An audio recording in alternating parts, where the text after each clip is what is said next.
Congratulations on your graduation, Rachel. Huh? Oh, hi, Lisa. You knew it was graduation ceremony at my university today?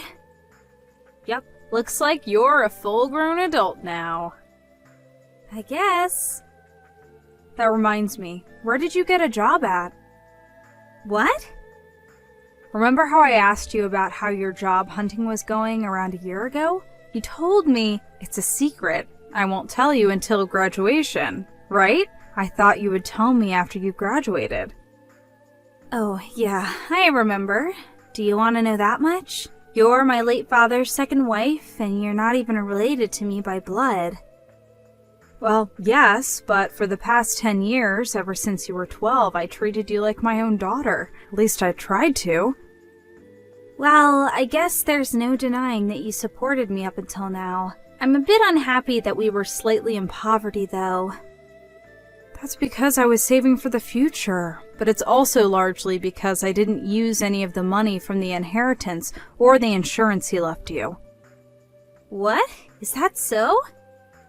I was planning on giving you the necessary papers to sign once you became an adult. Then give it to me tomorrow. What? Tomorrow? I need to leave the apartment I rented when I entered university by the day after tomorrow. Oh, you're moving. Yep, I'll stop by your place while I'm at it. Do you have the necessary money to move? I'm fine. I'll tell you about my job when I go there tomorrow as well. Alright, got it. Rachel, who are these men? They're putting the stuff you had left in our house into a truck. Yep, I told them to do it. You told them? They didn't seem like the people that work for a moving company, though. They're Mom's colleagues from work? Huh? Mom? It's obvious, but I'm not talking about you, Lisa. Hold on, don't tell me that. Did you go and meet Renee? I did go and meet her. In fact, I'm with her right now. What's the meaning of this? Don't tell me that the whole time you were in university? Yep, thanks to Renee, life at university was so fun, and I forgot all about getting a job and you. Since when have you been meeting her? Ever since the coming-of-age ceremony, I hired a detective to find out where she lives, and I had him bring us together at the coming-of-age ceremony. A detective? We've been meeting regularly ever since. Why didn't you tell me anything? You know why your father and that woman got divorced, right? Didn't your dad tell you over and over to not go anywhere near her because she's dangerous? Lisa, I'm thankful, I guess, for you supporting me up until now, but that's just the obvious thing to do as my only guardian left after Dad died, right? But the only person I want to call mother is my actual mother, Renee. Rachel. I don't need you to provide me with any more money. I already got the papers I need to inherit Father's money. You're of no use to me anymore. Could you at least tell me where you're moving and where you're going to be working? Oh, that's right. I actually never got a job. What? So does that mean you're going to be graduating without a job? There's something I want to tell you. You see, it looks like my mother Renee is going to support me from now on, so I'm cutting ties with you. What? Renee is going to support you? I'm going to live with my real mother, who's now a celebrity. You're cutting ties? You see, my mom Renee married a really rich man and is now living a life as a celebrity. Apparently, his name is Jack Willis. Jack Willis? That's the name of the man that caused your parents' divorce. Apparently, but I'm not bothered by such things, so it's alright. I mean, he's rich after all. He's so rich that he told me I didn't need to get a job and that I could just relax all day. Isn't that great? What are you talking about? You're so nosy. He already bought me brand new bags and clothes and stuff. I saw with my own eyes that my mom was living a life of luxury. Renee doesn't have that much money, you know. Now you're just lying. Liar. Bye. Rachel!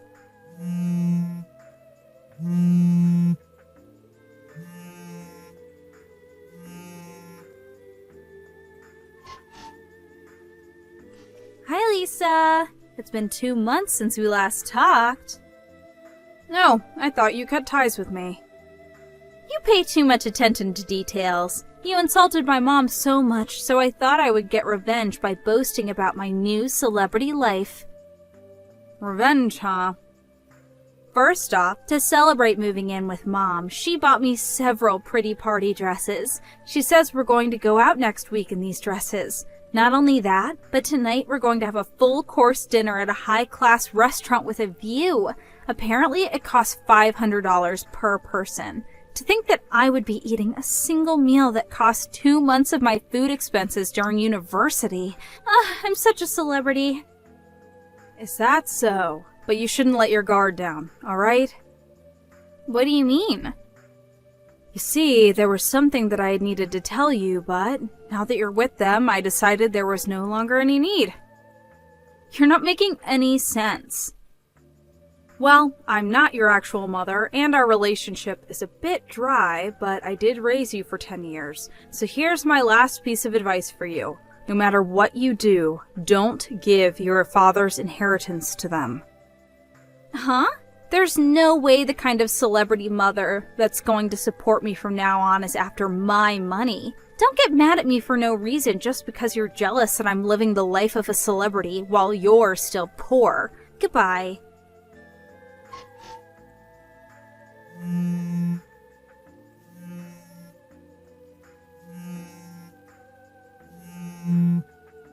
Lisa?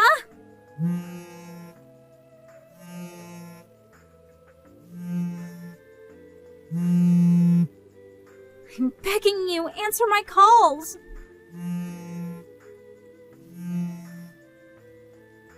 I seem to recall you telling me that you were cutting ties with me. We have bigger problems right now. The account with Dad's inheritance money is completely dry. What? But I never gave them the account details. Did Renee steal them or something? I told you to change the PIN and the sign when I gave you the account details, right? Oh yeah, I changed both of them the next day, but... Did you check the account balance after that?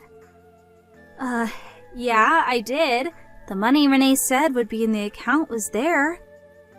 If that's the case, then there's no way I would have been able to withdraw the money. You understand that, right? Then why? Did you tell anyone the PIN? Mom told me that she wanted me to change it to her birthday to celebrate me moving in with her. That's it then, I guess. But Mom would never do such a thing.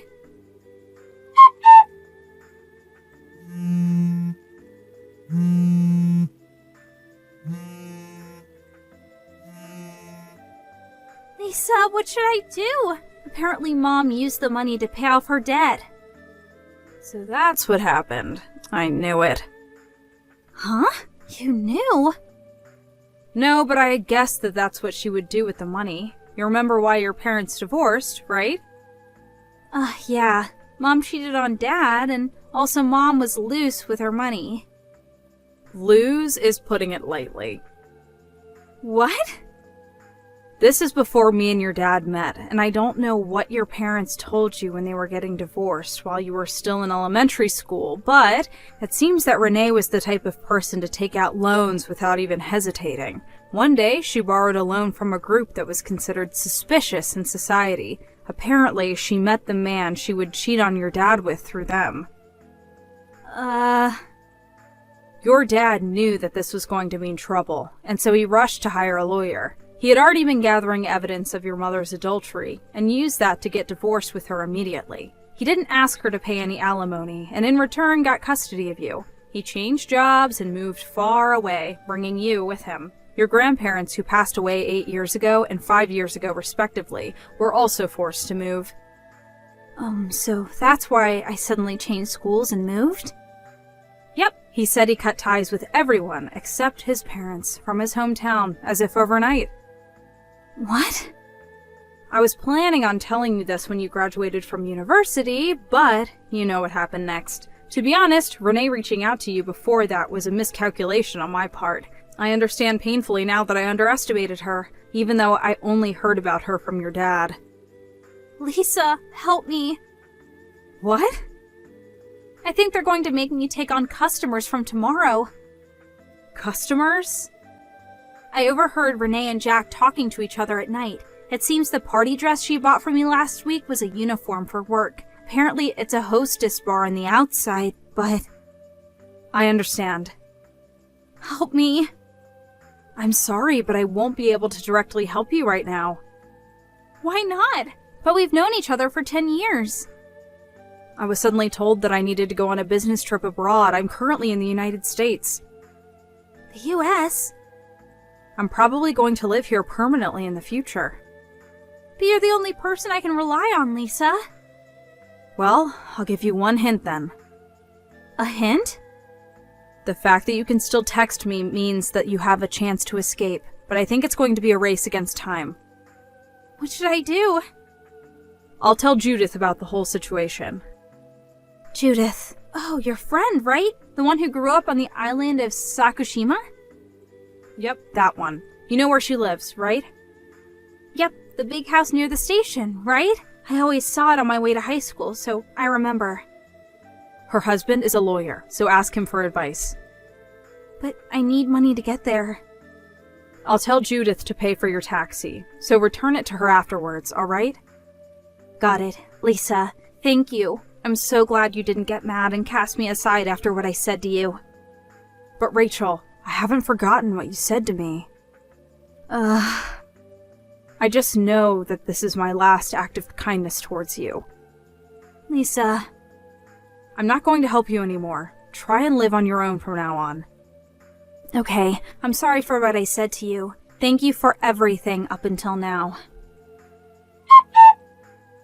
It seems that Rachel immediately hopped into a taxi after that and went to Judith's house. Her husband, the lawyer, was exceptionally skilled. Not only did he manage to get back all the money Renee stole from Rachel, but he also started an investigation of the illegal store Rachel was almost made to work at.